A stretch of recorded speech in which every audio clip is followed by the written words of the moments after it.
Greetings, everybody. Welcome to the Eyes on Avs podcast, part of the EPS podcast family of podcasts by the fans, for the fans, diehards only. Look who's back. We've got What's Eric. up, guys? Long What's time up? no see. Yeah. What you been doing? I don't know, growing your family, having a baby, something like that? Yeah, just getting really good at changing diapers, getting really good at surviving on a little bit less sleep, all the fun stuff. We had Yep. a little girl. Her name's Florence. Um, she was actually born. This is a tough topic. She was actually born the day that Vegas swept the Avs. So we were having a lot of discussion. I was right out of the womb having to explain Heartbreak and just the difficulties of being an NHL fan and telling her that the NHL playoffs are the hardest playoffs to win. So just really trying to set the tone and explain those things right away. And then, Exactly. diaper changing. So all the Yeah. fun stuff. Yeah, it's good to set expectations from, I don't know, the time they're like a minute old. Let them know there's plenty of Exactly. heartbreak in front of you down the road. So, you Yes. know, take the good moments as they come and enjoy them, right? Yeah, dad's yelling in the hospital, but it's not at you, it's at the screen.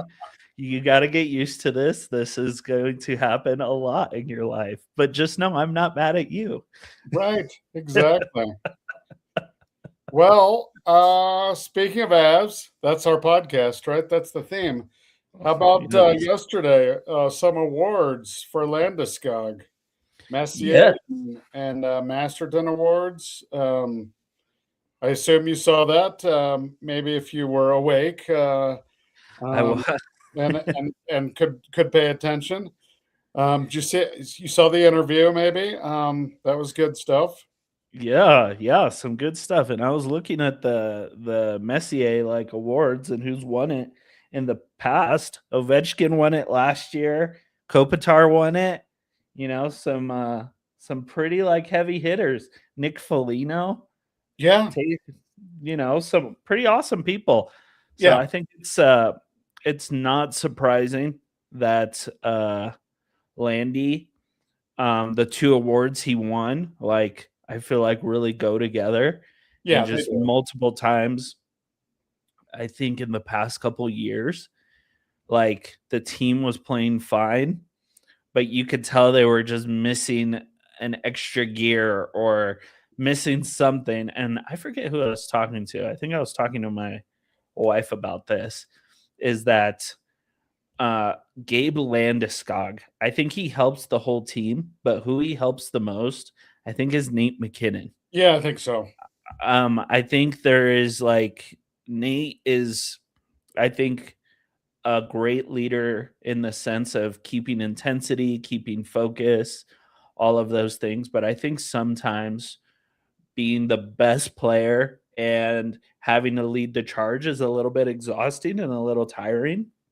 And when you Mhm. would just see Nate get out of sorts, and I think the best like thing that shows that is that Gabe would just bring a calming presence to the strength of the team. Mhm.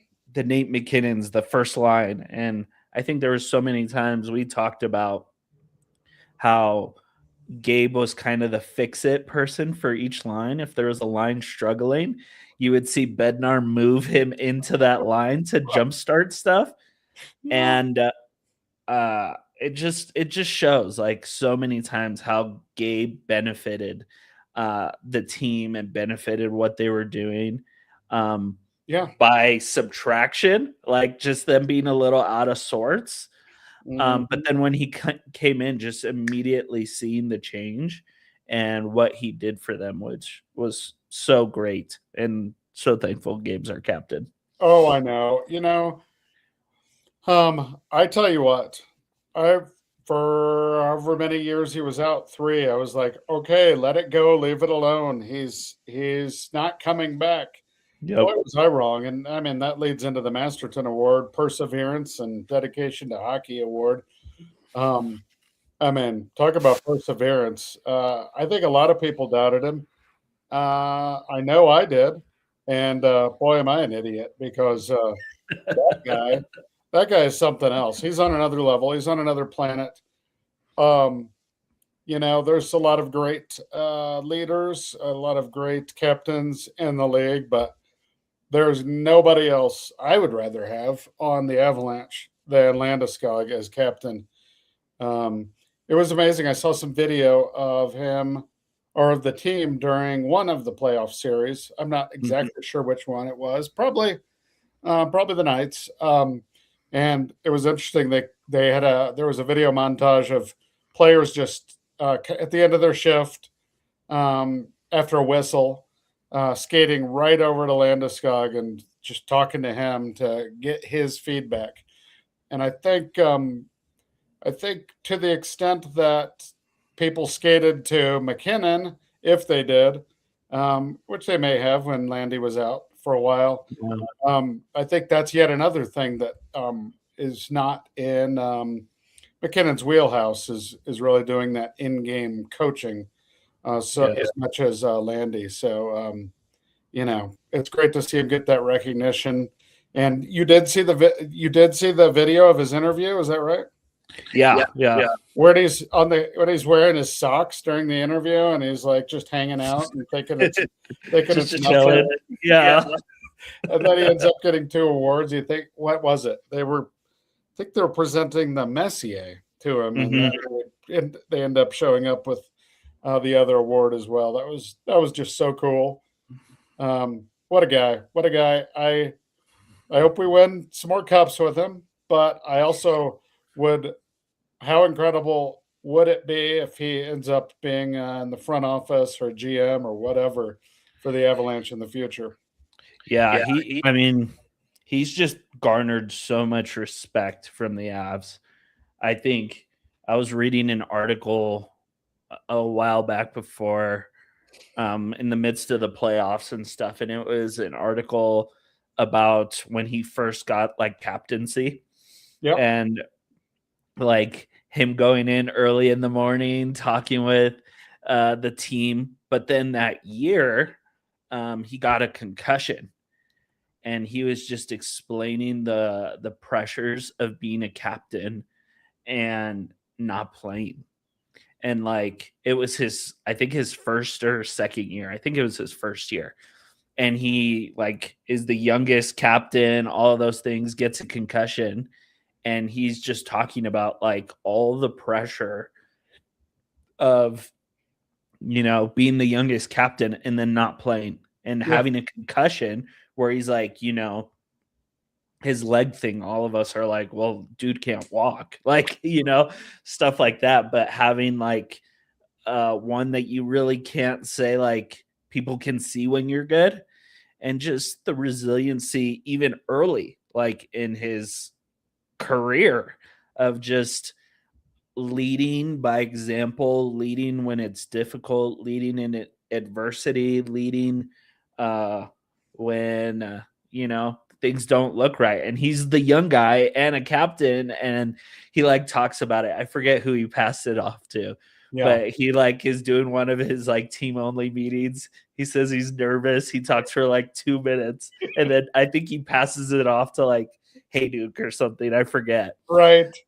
But he like says he just like does it so quick because he's like learning the game and then learning how to be a captain and then Yeah. later learning how to like lead while you're injured. And I remember in the clean slate like HBO thing how he wasn't with the team a lot, Right. like I in know. those things, and still having to find ways to like step in and encourage them, step in and do things. And he's just really persevered. Like, I mean, that's what the award's for, but he's Yeah. really shown it in different aspects of just coming in. And even when he finally could come back in, like regular season, like just showing how effective he could be, or when he wasn't effective, finding other ways to do things to help the team. And that's like, yeah, that's the Yeah. captain we definitely need. And Mhm. it'll be really interesting. Like, kind of what the message is next year.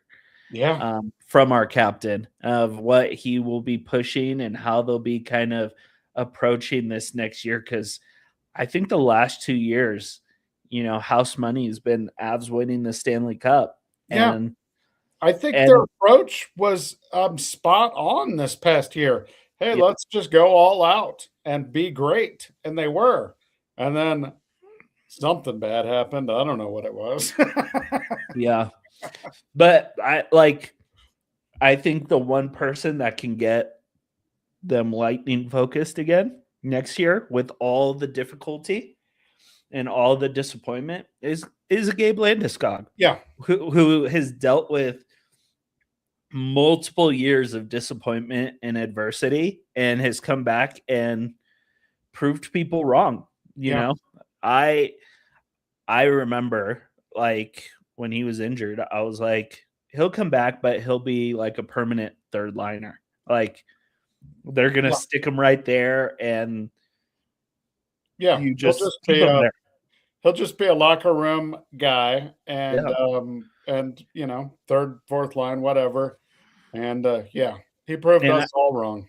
yeah, and I think even during the Vegas series, I mean, picking at an old scab, I think he was one of the most effective people in that series. Yeah. Like, Yeah. I think in all the like dysfunction of what was happening with the Avs, like Gabe was being the captain and enduring the adversity and the hardship and saying like, "Hey, we can still do this." Unfortunately, like they did it, but like he was the one that kept knocking on the door, like reminding them, trying to remind them who they were Yeah. and things like that. So I think these awards are well deserved, and I think they actually tie together very much so for Gabe Landeskog. So Yeah, they really do. I wonder how often, I haven't looked, those two awards have gone to the same person in the same year, but I'll have to look into that a different yeah, time. I quickly glanced and I didn't see a lot, like a ton of overlap, but like I said, it was a very, very quick Yeah, glance. and that makes sense. I mean, Gabe's in a unique situation. He, you know, coming back uh, from being out and then also being a great leader. So, yeah, I tell you what, I was talking to a friend, and I think I was talking to my wife, and I was saying, a big part of sports is entertainment, but the biggest part of Totally. sports is entertainment. And I was like, you know what? The season wasn't a loss. The season was entertaining as heck. Yeah. It was months and months and months of excitement. For Disappointed sure. at the end, but it'll be interesting to see what the message is from Gabe and the others. I just don't think they didn't reach their ultimate goal, but you still can't say that the season was a failure. So many wins, so many highs, so many milestones reached throughout the regular season. Totally. So hopefully we can have another entertaining season next year. Maybe let's not win the President's Trophy. Cam and I were talking about that last week. Hey, hey, I mean, you guys probably talked about this already, but I'm okay if history repeats. We get beat by Vegas and then come in laser focused the following year Yeah, and win a cup. I yeah, mean, I would have preferred they do, a back to back, but I'm okay if we get some history repeating itself. yeah. I hear you. Um, we'll see what happens. Yeah. Next on our agenda, let's move to the next topic. There have been rumors floating around. We got Sakic as interim GM. I don't know if he's calling himself interim GM, but I think it's interim. And Cogliano reappears potentially in a GM role. I'll pitch it to you. What do you think? Yeah, I mean, I just quickly going back, I love what you said that possibly having Gabe, up in another important role with the Avs. I think one thing the Avs do well, I feel like the NHL just in general really respects their like veteran players in a way. I think like other sports, they have a lot of assistant coaches and like grades will kind of get lost. I feel like respected long veteran players really get a lot of opportunities of like coaching, GM, like you see them a lot pop up. And I think like those last couple years of Cogliano like playing, like I just remember that fourth line Oh, he was with amazing. him, Darren Helm, and was it Sturm or O'Connor? I don't remember, but kind of that fourth line, very similar to this year, just Yeah. being so dependable and so just on about what they need to do, what their job is, staying within that and achieving that goal. And I remember there was a lot of like, hey, Cogliano's losing his step. Like Darren Helms, they're not the players they once were, but they were just so efficient and so effective. And they were a key piece in us winning that championship in 2022. Yeah. And I just love that the Avs respect that and allow them to add to the organization in other aspects. Like they hired him on not too long ago doing some other things. Exactly. Yeah. So he's already with the org, right? So Yeah. So I think having that, even if they just, I don't know his official role now, but even if they did a really similar thing of what they did with McFarland and Sakic, where yeah. McFarland was around doing things Yep. and everybody was like, oh, he's like a lot of the brains in the back of that operation. And then they win and put McFarland up. Now, I have to be honest, when McFarland took over, there was a little pause because I thought Sakic did a great job, Well, and he did. I mean, he I mean we were all we were all celebrating at the parade, so we won the did an cup awesome job. under Yeah, him. So yeah. yeah, but I think McFarland did an awesome job after and adjusting, and I think one of his highlights, I think honestly, one of the things that won him that Predators job is what he did with our goaltending. That was a Everybody master stroke. celebrates that. That was a master stroke. I thought what he did with um, moving the moose and getting Natris in here was huge because there was no indication until afterwards that that the moose was going to stick around or wanted to and was willing to take less. Um, Losing him for nothing, that would have been absolutely horrible. I thought that was an incredible move. I think Natchez is a great piece of the team. Vegas series notwithstanding, and hopefully he'll pick up where he left off next year. And so, yes, the goal is the number one move. We went from major question mark to deficiency at goaltender to best tandem in the To league. winning an award. Like I think like this year we won the like what is it, the Jennings because of that. And I think that was a level of just being honest, saying, "Hey, this didn't work," and pivoting. I Yeah, think that is the worst thing to like having a huge ego in a GM is like the worst thing. If you can't admit your mistakes and pivot, like yeah, that's where yeah. you get in trouble. My only thing I would hope if, they, as the rumors are going, if Cogliano kind of starts stepping into like where McFarland was and then taking over, I think my only thing that I kind of just go back and forth and question. I know we are in a win now kind of time. Very, and maybe this is a similarity with the Kroenke organizations. The Rams owned Kroenke, like Kroenke owned, where they're like, "Hey, we don't need picks. Let's go get players. Let's keep doing this thing." I don't want to go NFL, but pushing their chips in and getting a star player like Miles Garrett, like that seems like it's kind of the Kroenke way, Yeah, yeah, and I'm all for like pushing win now, like we got to do whatever.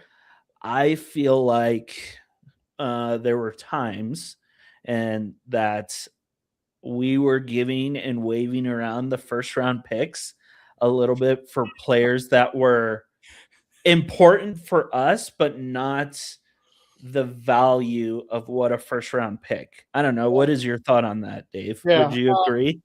Yeah. I no, that's a great point. I hadn't really thought about it too much until now. But yes, um, being a little cavalier with draft picks, I mean, it could come back and bite us. At some point, you're going to run out of picks to deal, and at some Exactly. point, your players are going to get old enough that they're not going to be as highly coveted and highly sought after by other teams. So at some point, you're going to run out of that. So that's why the win now window, you need to do the winning now, right? Yeah. Which we Exactly. almost did, but not quite. And so we'll see how that goes next year. But yeah, Because we're low on picks. I mean, at the end I of don't think we have a first round pick no, for the next 3 years. it's something like that. I think as Crazy. far as we're allowed to Yeah. give, I And, don't think we have. and the only way to get him back is to deal players, right? I can't. There's no other way. You can't buy a first round Exactly. pick. Well, and the thing is like I said, I think McFarland did an awesome job. Yeah. Him like being, president in Nashville is well deserved and everything. I guess like for Cogliano, if he does get this, I feel like he's going to be in a tough position. Like, okay, let's say he maybe takes over next year, like not this upcoming season, but the following season. Like I was looking, all our guys, all our star players will Yeah. be like in their 30s. Even Kale will be like 29, I think. Yeah. And it's like, okay, like we just said, you can't buy first round picks, but I'm pretty sure there was a first round pick used for Nick Waugh, which is a middle to bottom 6 guy. Yeah. There was a first round pick for Kadri. And I'm not saying these players have, like I said, they're important to us and what they did like schematically, but star power or, overall skill, it was like, and like we gave up Cal Ritchie in a first for Brock Nelson. And I'm like, I'm not going back in like hindsight 2020 judging like trades and stuff, but it's like you said, you got to win now to win. Yeah. And it's like, okay, Cogliano is going to have to, or Sakic, or both of them together are going to have to figure out ways with an aging roster. Yeah. I mean, very similar to McFarland. And Nashville's pretty aging. They got old all of a sudden because they went and grabbed old players. Yeah, exactly. Yeah, But I tell you what, these it's going to be interesting. He's going to have to sort of chip around the edges. Whoever it is, Cogliano or whoever, is going to have to chip around the edges. And then, is there a big move? Do we move on from Natchez? And what's his value really around the league anyway? We're not trading McCarr. And so what can he really do? I will say this about McFarland. He built a Stanley Cup winning team. They just failed to go out and win the damn cup. yeah. I mean, obviously along with Sakic, but he put the pieces in place. That team should have won the cup. They were the betting favorites, not because there was any sympathy, but because everybody could see, it was obvious to everybody they were the best team.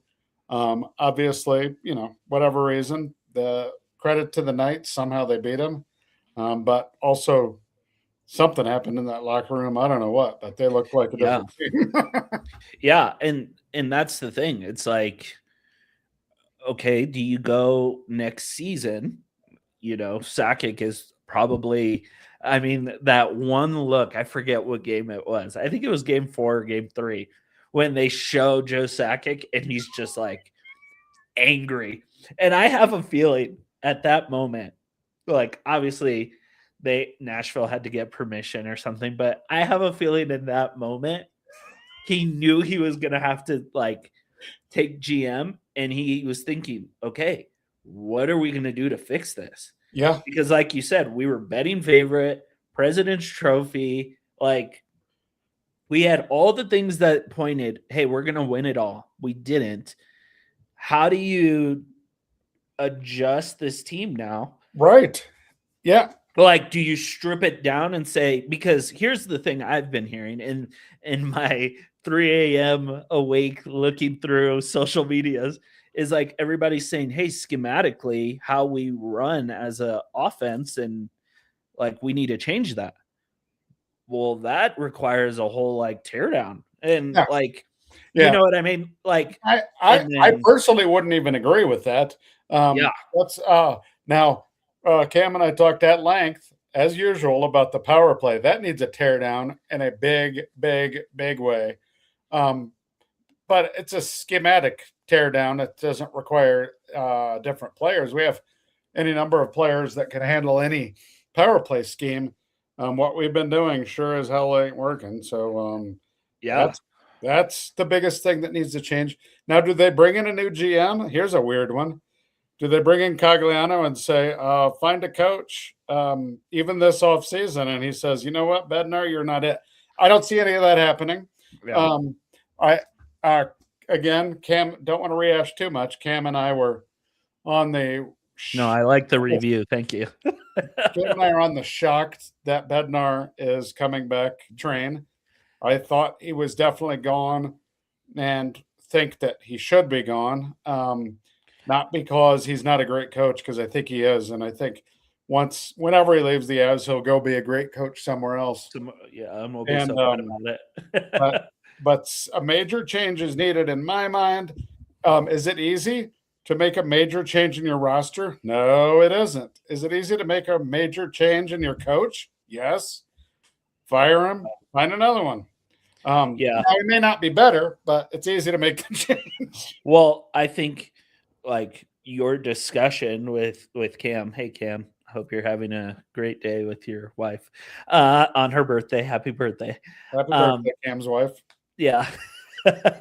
But I think context now kind of shows maybe why they weren't so quick on the trigger of Bednar.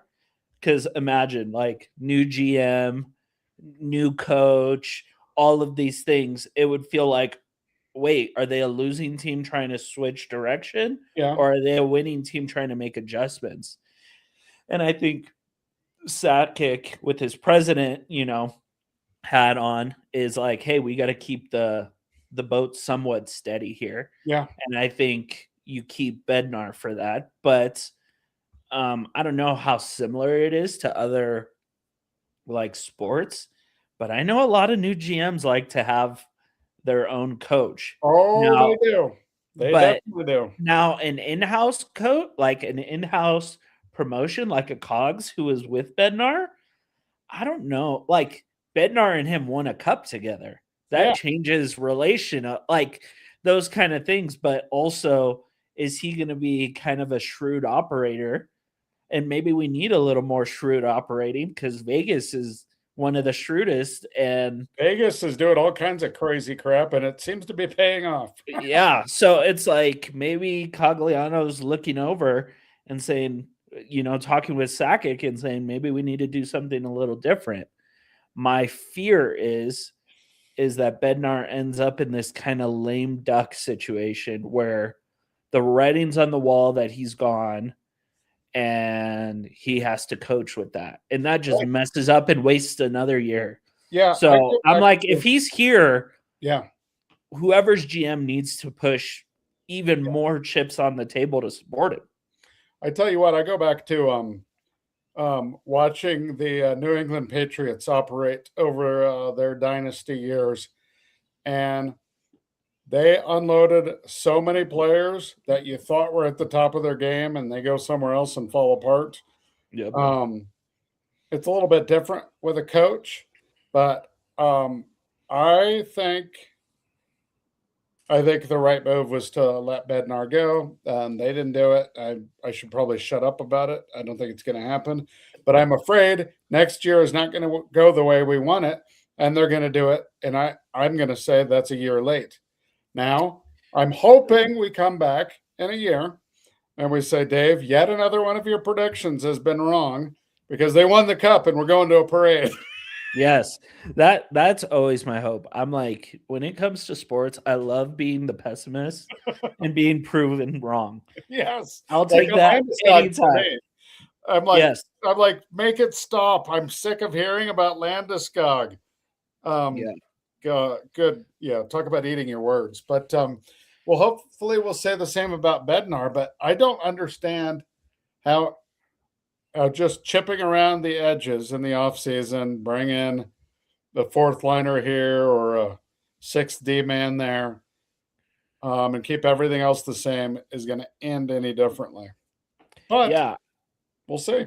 Yeah. I mean, that even kind of leads into the next thing you we can talk about is like with Sakic being GM or maybe Cogs slips in there, like there's already the Avs are out. There's still the Stanley Cup Finals are going, but the rumors are swirling. We saw that Dylan Larkin requested a trade out of Detroit. That feels crazy. That feels Um, that feels crazy, but when you look at, I think he's been to the playoffs once, maybe I his think so. rookie year, maybe. Too long, too long Um, ago. and so I'm not surprised. He's like, I'm tired, but you don't see your captain doing that every day for sure. That's what's crazy. I think if he was like just another guy, but the fact that he has a C on and he's asking for a trade is crazy. But also, I think the NHL is starting to shift where I think I would have always considered the NHL the blue collar sport Yeah, where, they're like, hey, we're going to shut up and do our work. And not a lot of personality. I always said there wasn't enough like attitude and personality in the NHL. yeah. Well, we can get to talking about Bettman sometime and my thoughts on him, but in any event, please continue.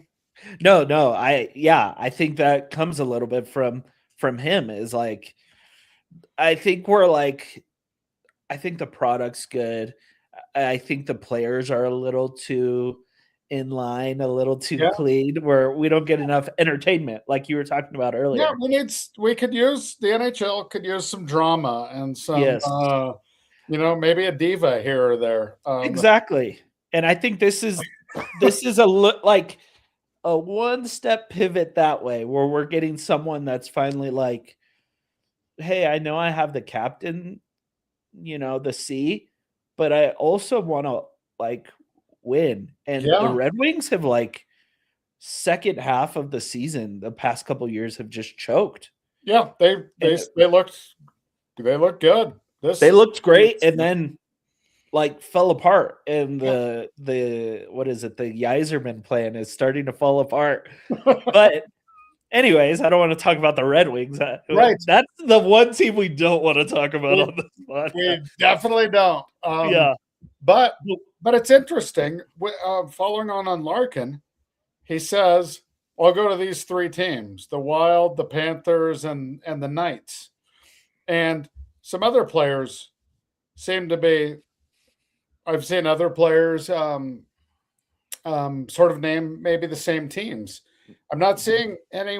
I'm not seeing people say I want to go to the Avs, and I wonder why that is. I would have when I saw the list from Larkin. I thoroughly expected the Avs to be on that list, and Yeah. I was way off base, and I must be out of touch with the league because it seems that players don't want to come here, and maybe it's because they think the roster's full. I don't know. Maybe he's more Red Wing than we give him credit for, even though he's getting traded. Okay, yeah. But There you go. I mean, yeah, I think like, and maybe it's a little bit of what we were talking about that we don't have the chips or the leverage even to get him in our direction. Yeah, Like, like he would be a great 2C for us. He'd be but what, Brock Nelson, Ross Colton, and some like I don't know how that works. no, And maybe I don't that's know. why. I And don't know as it either. is, he has a he has a no trade clause Right. or something. So those were the only teams he'd be willing to move. Yeah, The I only thing wonder I if could think, Sakic gave a call over there. I don't know if the Red Wings and Evs talk I don't know if business. they'd answer, It's especially Joe Sakic. well, Sakic and Yzerman, I think, have a good relationship. So, um, uh, um, I wonder if he would consider it if they made the call, but I don't know that they would make the call. I don't know. Yeah, I don't know. I think just the biggest problem, I think he could fit and I think he'd be great and all of those things. I just don't know if we have the stuff. I don't know the relationship. Yeah, Like, are they trying to get rid of him, move on? Or are they like, oh, this is a big loss. We need like a ransom for this. And we just don't have a ransom. right. But I mean, looking at those other teams, like I know Florida, the no tax thing with the money is a big deal. Yep. And then I think, is it Minnesota and Vegas were the other two, right? Yeah, Wild and Knights. Yeah. Yeah. I think those are just Olympic buddies. Like, Yeah. there was 3 USA Olympic people from Minnesota and then Eichel and just Jack Eichel, right? Maybe I'm trying to think of Yeah. who else it might have been. Yeah, I mean, that's the only thing, but I feel like those are the questions that our GM is going to have to figure out. Like, why wasn't the Avs one of the premier destinations? Like, I think Denver's a great city. I think our team is successful. Yeah, the team has been successful for a long time. I mean, we had some down years, but by and I large, the vast majority of the history of the Avs is success. And even if there are down years, history shows that they're going to build back up and win a cup. And I'm sure yeah, that can happen again. but yeah, I think it's the only thing I can think of is we don't have assets, and everyone knows that a Cale Makar contract is coming, Yeah, and that means there's less money for everyone else. yeah. Of Like the course, Brinks truck, the cap is going up, yeah, as it always does. But I think it's going to go up enough to allow for Makar, and I think it's going to allow the team to continue to be successful money wise. Obviously, as we discussed, picks wise, draft picks wise, we're we're in a bad area there. But but yeah, what is it? Yeah, is it things outside of hockey or outside of on ice action? USA Hockey Buddies, income tax. I'm not sure just what might be a detractor from coming.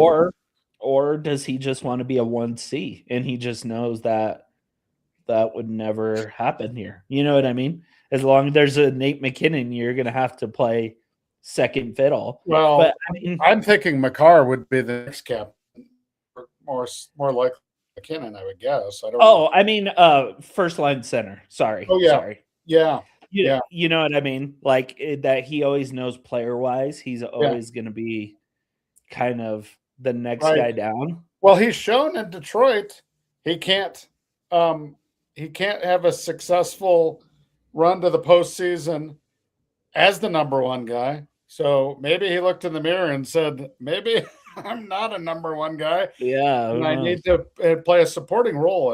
And I think if that's the case, then, good for him. I think he's probably right because his record doesn't look great on paper in Detroit at all. And so if he came here, could he, does he want to continue to be captain? I mean, I don't know how much longer Gabe's going to play. Another year or two? What do you think? I don't know. I mean, it's so funny. Like, just when you think, hey, they're done, we have a Brett Burns that is 41 years old and still playing. Like, I could see Landy playing for a lot of time, and who knows, maybe these 3 years really refreshed his body. Yeah. And he's like, I feel a little slower, but I feel healthier. You know what I mean? Yeah. So He's still out there laying hits. He could play. He could play yeah, third. He could do an Ovechkin kind of deal and just play bits and pieces here and there and still be the leader in the locker room. yeah. So I think he's got a lot of time. I think agreeing with you, um, the only person right now that could get the C is Kale. Yeah. Yeah. I think Nate wouldn't even. I just have this weird feeling Nate wouldn't even want it. Like Yeah. he would. I think he might like I think he would like the prestige. This is just a guess, but not the responsibility. And therefore, I think he's introspective enough to know that he's not the right guy for the Yeah, captain. and I think he knows that he can get, like you said, he can get all the respect and accolades that he needs for his Right. career, just Yeah. having the A. Exactly. I mean, one of the best players of this generation for sure. Totally. All time great. Nobody disputes that. He doesn't need any C on his chest to Exactly. to solidify that. So yeah, it'll be interesting. I mean, that's like the main one I've been seeing. I've been seeing a lot of stuff with Toronto because they have the first round pick. Yeah. But yeah, it gets really interesting because the Avs are gonna have to do something. Yeah. You can't run it back as I'm not sure I think that term, but you can't run it back in my mind and expect you can't run it back. You can't run it back after a sweep. After you get swept, you cannot run it. If they lost in 7 or 6, you say, yeah, exactly. Dang, they got us. Yeah, and if there was just blood, sweat, and tears all over the ice for 7 games in the Western Conference Finals, yeah, definitely do it again and overcome. But not after a sweep. Not after a sweep. No way. You got to look yourself in the mirror and say something has to change. And I mean, like, I think Brock Nelson was fantastic and did a lot of good things, even though the scoring didn't show up. But he was a 30-goal scorer and didn't score. Yeah. Like that's an huge issue. Huge problem. That's a big issue and needs to get fixed. And I don't know what has to go into that to give him more looks to feel confident to score. I don't know if it was a mental, like a funk. We still haven't heard injuries. So, I mean, injuries would change everything. But like a lot of people are injured. So a lot of people are injured and still produce. Yeah. And the thing is, it's like, I don't really care if you're scoring in the regular season. I care if you're scoring in the playoffs. That's why, that's my point. Gets back to my point. I was like, let's not win the President's Trophy. You know what? You don't have to be great in the regular season, but you do have to be great in the postseason. That's where that's where you get legacy. Like regular season stuff is cool, like awesome. But if you're not like the top elite people that are getting, yearly in-season awards, you got to show up in the playoffs and really make a name for yourself if you're not the McKinnons or McDavids of the world. Yeah. So I was talking last week. I would like to see the focus, if it was me, and it's a little bit of an odd position, I think. But if it was me, the GM or the coach, winning the President's Trophy would not be a primary goal. Winning the division would not be a primary goal. Working on being a superior power play team would be a huge goal for me, and that would be my number one focus for this team next year. Okay, you know what? We lose a few games, but we were 2 out of 3 on the power play. Okay, that was a successful game. I think my philosophy, or when I say this, it feels a little bit weird to say that, but look at these teams that are not winning their division. and moving on. I don't know. I don't know. Yeah, It's yeah. it's something I I'm would like to see the team pivot away from focusing primarily on win any way you can to these are the things we're going to need in the playoffs. And there's a lot of smarter hockey people in the Avs organization than I am, but let's define some goals other than just wins so that yeah, we can do something different in the postseason. yeah, I don't know if I'm still hurting from the loss, but I just keep looking at this puzzle of our team and how we lost, and I'm like, it really is perplexing to me because we were a fantastic 5-on-5 team. Like Nate The scored best, the best in the league. because our power play sucked. Our Nate scored majority of his goals on 5-on-5. They needed to axe the power play coach and bring in somebody new or bring in a AAA youth hockey coach. I don't care who it was. Bring in anybody. Bring in Cam. Cam has all of his ideas about power play. Um, that was a big miss, I think. Not making a move on redoing the power play in the regular season. Kedry came on and gave him a bump for a week. That didn't turn out to be much, in my opinion. Yeah. So who knows? Who knows what they'll do? Yeah. But they should have a one hell of a lineup to do something with. They have a roster full of stars and people that can be great, and hopefully they can be great next year. Yeah.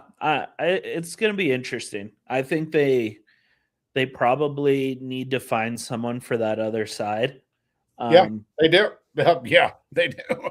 but the thing is, it's like I I don't know. I feel wasteful, like moving on from like a Cadre, a Nick Waugh, who we gave a first round pick to, like a Brock Nelson, like those are people you gave first round picks for, and none of those guys. Kadri's on the first power play, but none of those guys were effective enough to stay on the first power play. There were multiple times they were all getting traded out and Yes, swapping out, and I'm like, uh, maybe I'm holding the value of a first round pick too high, but I I'm don't like, think so. if we're dumping first round picks, I want them like in multiple facets helping our team. Now, Brock Nelson and Val Nichushkin on the PK, fantastic. Oh yeah, that's But Kadri's not on the PK.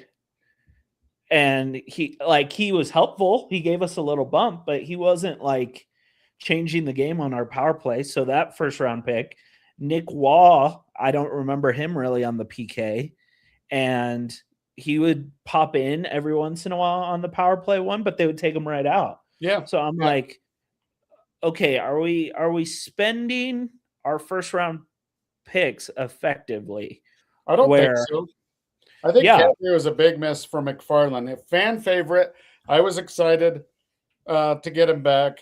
Had heard that he was doing great. Didn't watch much Flames hockey, no one but was. had heard he was doing well. I'm not a big Flames guy over here, um, but had heard he was doing well, and I thought he really underperformed for us and did his value plummet in the Exactly.